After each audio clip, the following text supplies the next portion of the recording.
Well, we are into October already, right? And I have chosen this month to highlight and speak on Edwene Gaines's book, The 4 Spiritual Laws of Prosperity. And I'm pretty sure we have some of these in our gift shop, as a matter of fact. So you might want to avail yourself of some of those at the end of the service. This book was written in 2005, and Edwene Gaines, how many of you are familiar with Edwene? A good amount. How many of you never ever heard of Edwene Gaines in your entire life? Okay, all right. Okay, good. About the same amount, actually. Edwene was raised in Alabama, and she attended a Baptist church as a child growing up, so she became very familiar with the scriptures. And then later in life, she became an ordained unity minister in 1979. She owns the, yes, we have them back there, that's right. She owns the Rock Ridge Retreat Center in Alabama, and she leads retreats there. How many of people have been to a retreat in Alabama with her? 2 of us here. She is a certified fire walker instructor, which how many of us here have done the fire walk? Woohoo! Yes. And I'm imagining probably now is in her 80s, I'm guessing. She travels, though, still extensively throughout the year, 250 days a year. She finds herself in all the different churches around the United States. She goes into South America. And she is known for her charming Southern accent, that Alabama accent, and she loves to tell stories highlighting her particular examples of how God has worked through her life. And she says from the very first time, every time you will hear Edwene speak, one of the first things that will come out of her mouth is, "I am a woman of power." Oh, I didn't do it with that accent, though. She has such a cute accent with it. "I'm a woman of power." In any event, her life mission, and this is from the book, "I have made a commitment that I would be responsible for changing the way that all people think about the potential for prosperity and abundance in their lives. It is my goal that every single person on this planet have faith that all he or she needs and wants in life will appear, and that includes you." She has taken on 100% responsibility for making sure that everyone in the world is prosperous. That's her goal. That's her mission. A pretty lofty one, don't you think? That's not like a little teeny tiny one. She's nothing small about that, her. And I think it's interesting, if you look at her life, one of the last things that I see that's phenomenal to me, how many of you know speakers in our teaching or wherever it is, any kind of religion or success coaches? How many of them write a book? All of them. They all write their books, or 1 or 2 or 3 or 5 books. Well, you know what? Edwene had never written a book. I don't know if Edwene had that as a goal or not, but the reason why Edwene wrote her book is because she had a publisher come to her and say, "You need to write a book and we'll publish it." How many people do you know that happens to? Wouldn't we all love to have that happen to us, right? So she had presented herself so much out there in this world, and people knew the stories that she had to tell, they knew her wisdom that she had to share, and they wanted it in print. So that's when she decided, oh, maybe I better think about writing a book. And so that's why we have this book that we have today from her. And as I put down in my thought for the week, I want to reiterate it here again. What is her definition of prosperity? Number 1, it's a vitally alive physical body to provide a comfortable worldly home for the spiritual beings that we are. Okay. 2, relationships that are satisfying, nurturing, honest, and work all the time. And 3, work that we love so much it's not work, it's play. And for all the money we can spend. Now, I'm trusting that if any of you are regulars at our church, these are not new concepts to you. We have gone over these concepts many, many, many times as far as the definition of what is prosperity. It's not just about money.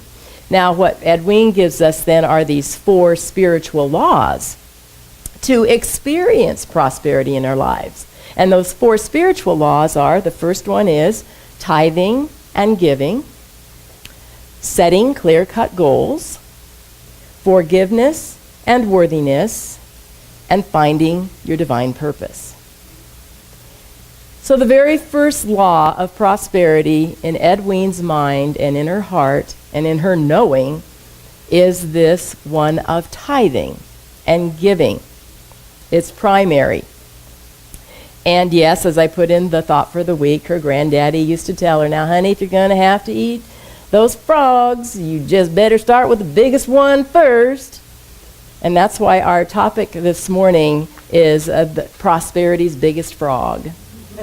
Because tithing is the biggest frog of prosperity. Tithing, as we know, is giving 10% of all of your monies that you bring in to where you're fed spiritually. And Edwene, as we go back and look at her story and why she developed this knowing for herself, that this is one of the most important foundations of having a prosperous life, is that she found herself in dire straits when she was a young mother, a single mother, trying to raise her daughter. She had 2 jobs under her belt. She was trying to bring monies in and keep food on the table and keep the creditors at bay and all of that kind of thing. And she was desperate. She got to the point where she just said, God, I can't handle this anymore. Tell me what I can do. And with her Baptist background, she opened up her Bible and it fell open to Malachi. There are no accidents, right?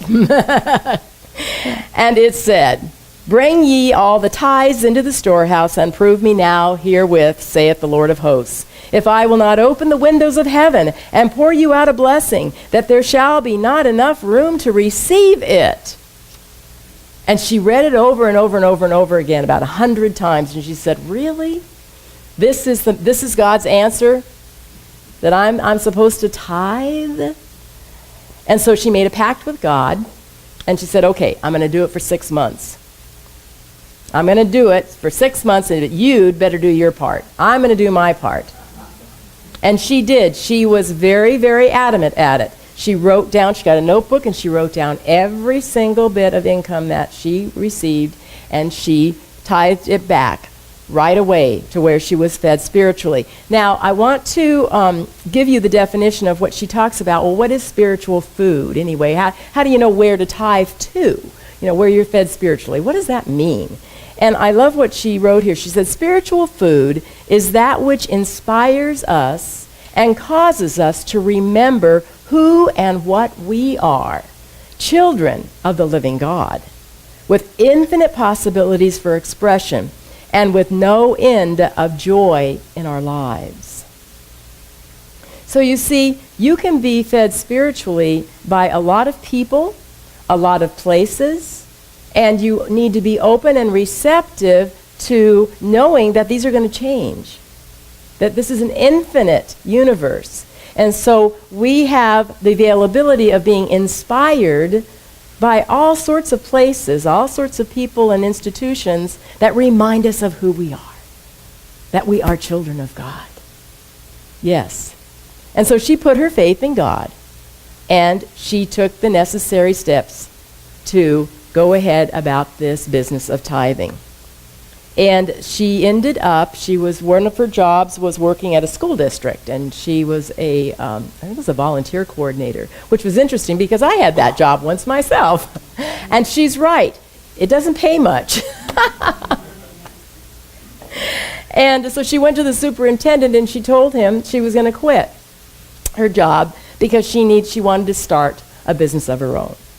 And that she had a degree in public relations, and she was going to forge out and do her own thing.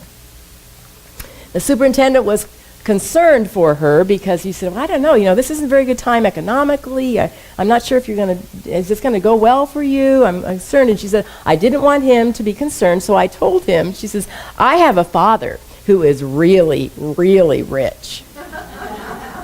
So I don't have to worry. If anything happens, he'll take care of me. And you know who her father was, who her daddy was? Her daddy was God. And she was putting her total faith and trust in that big daddy. And so I honestly believe that not just the act of tithing isn't just a physical act of giving your money, or we say your time, your talent, and your treasure, right?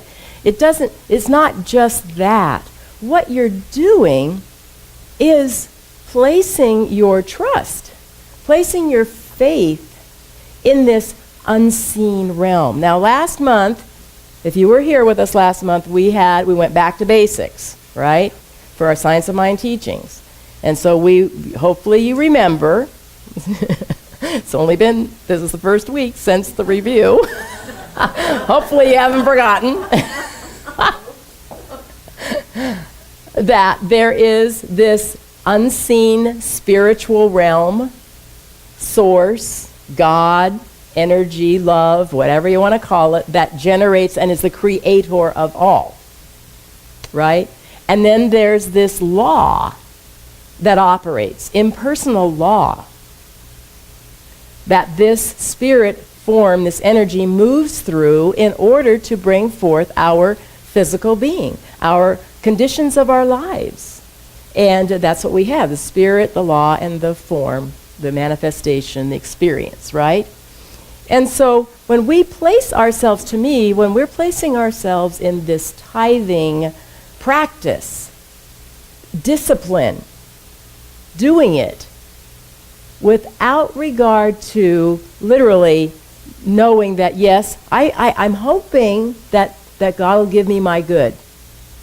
Really? You're going to hope that God will give you your good. One of the things that Edwene shows me in her teaching is that the commitment level is the solid sureness. I'm doing my part. You promised. You made a promise to me, and I'm doing my part, so you do your part. There's this demand. There is this expectation of knowing. Do you feel that difference? That you need to place yourself, anchor yourself in the knowing that this is good, that this is happening. Now, after 3 months, when Edwene started doing her tithing, her experiment with tithing over 6 months, after 3 months, she said nothing too much happened. A little dribble-drabble here and there. But at 6 months, her income had doubled. And so then she decided, you know what, I don't think I'm going to stop now. I think I'm going to continue on. And this is when she starts her business, and she started following her heart. She was listening to the instructions that God is placing in her heart, and she is moving, right, in that direction. So at the end of a year, she was making $100,000. This was many, many years ago, by the way, guys. So she has never stopped tithing since. And tithing, you see, is just giving back 10% to where you're fed spiritually to God. That really, literally, you haven't even started giving yet. If you're tithing, you're just acknowledging that God is giving me everything in life, and I am giving back the 10%. And I've got 90% left. Do you remember last week, I asked you folks, how many of you are risk takers? And we had an interesting response, didn't we? Because some people went, I don't take risks. And some people right away, they shot their hand up, I'm a risk taker. Remember that? Right? And so I was thinking about that, and I'm looking up the word risk. So here's the definition of risk. A chance at something going wrong. This one really spoke to me since I've been writing commercial insurance for 40 years. A chance of loss to the insurer. The insurance company could stand to lose something. Then number 3, to incur the chance of something harmful. Do those sound good? They don't, do they? That sounds scary? Kind of, huh? Sounds like something you want? No. Oh, how many of you want to take a risk? Not anymore. Not anymore, are you kidding? Okay, here is the key word here though, my dear. A chance. A chance. Now let me tell you this. How many of you I looked when I was got ready to travel. I put on my phone all the different weather reports of all the different cities I was going to be in, right, to see what the prediction was. And the prediction of the weather was 30% rain today. Well, what does that mean? 70% sun. So the risk is a chance of losing something. But if you don't take the risk, what happens? Nothing. No guts, no glory. Nothing ventured, nothing gained. That's interesting because I've never thought of it on the negative side. Oh, the risk? I've always thought risk is the chance You get something good and better? Yeah, oh, but no, insurance companies don't think of it that way.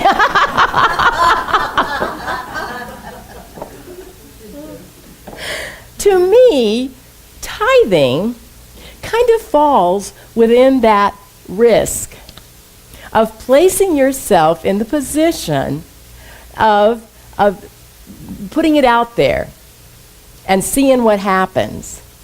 Doing what you are instructed to do by the spiritual masters and trusting that I have a rich daddy that's going to take care of me. It's a firm, what you're doing is you're building your rock, okay? You're building your house on rock. It has to be a firm foundation to support it. When you consistently, and what Edwin says is, some people, they tithe for 3 months, will nothing happen. Well, you were just getting started. It takes consistency. It takes discipline. Jesus the Christ brought disciples around him for a reason. We are to be disciplined in what we are to do in order to receive the kingdom. You see, we live in the kingdom. How many of you remember the story of the prodigal son? Okay? Did he have it good? He had it good. He lived at home. He had everything he could desire or want. And what did he do? He had to go off and find something better. And what happened? Did it go well for him? No. He started eating with the swine, and he was thinking, oh my gosh, if I go back home and I take care of the swine, at least I'd be eating, and my father, I could work for him. Comes back to the house, and what does the father do? Welcomes him with open arms. This story is an allegory.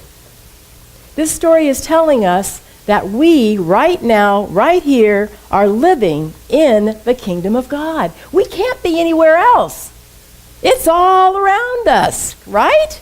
And yet, we, time and time again, decide that we want to go off somewhere for something better. And it's a mental thing. We leave the ground of our kingdom in order to find something out there. And we get disillusioned. We get, saying that, oh gosh, that didn't work. So we come back to center. When we come back to the center of our being, to where we are fed spiritually, right here in this heart of hearts, and we open our heart up to, God, show me where the kingdom is. Let me be open and receptive to seeing it. I'll tell you what, I didn't have this in my notes, but I'm going to share it. When you are around people that are in the kingdom, it's evident. When I went on this trip, Beautiful people were in this group of people. And one of them in particular, I noticed, was so attentive to everyone on the trip. And at one point, when we were on the train, I had gotten something to drink and I had spilled it. And I'm sitting there with all my hands full and my backpack in front of me and all of this. And I thought, okay, I'm not sure how I'm going to get this cleaned up. And this person showed up and said, oh, you spilled, here. Went back and got some towels, and I showed up with him and cleaned it all up. Totally aware of the needs for others. That person is tuned into the kingdom of being the conduit, of being the vessel through which this spirit, unlimited spirit, lives through. And when we are open and receptive to seeing it, then that's where we die. You see? Well, this person's going to get a tithe check from me. I hope they'll be happy with that. So we are living in the kingdom. And we need to remember that. And we need to remember that we cannot outgive God. That we are this vessel through which God lives. And the larger we are, the more open we are to allowing this good that we have to flow, to give it out, to give of our services, to give of our love, to give of our joy, we will receive back. As you give, so you receive. The measure you measured will be measured unto you. How many of you want to live in the kingdom of infinite abundance, of infinite prosperity? Yes. Yes. How many of you are living in the kingdom of infinite abundance and infinite prosperity? Yes. Yes. Now that one was a little weaker. I want you this day to know you are in the kingdom. You don't have to go anywhere to look for it. It is right here, right in your heart. Your Father wishes to give you the kingdom. You have to receive it. You have to play in that arena of being disciplined enough to know that I cannot outgive God, that as I give, I receive. This is our first basis of what our prosperity lives, living a prosperous life is all about. That's our foundation. Let's start with that. Let's not be willy-nilly. Let's not be afraid. Let's take a freaking risk and do it. What's there to lose? Nothing. Absolutely nothing. Perhaps when we finish and I close up, maybe there'll be people who might want to share. If you have any prosperity testimonies that you'd like to share, I'd be happy to hear those. So I want us to recognize that today we're swallowing the big frog first. And we can do this. We are going to bank on God's infinite source and supply and spend it right where we are fed spiritually, every single day, acknowledging it and saying, thank you, God. More, please. And so it is. Namaste.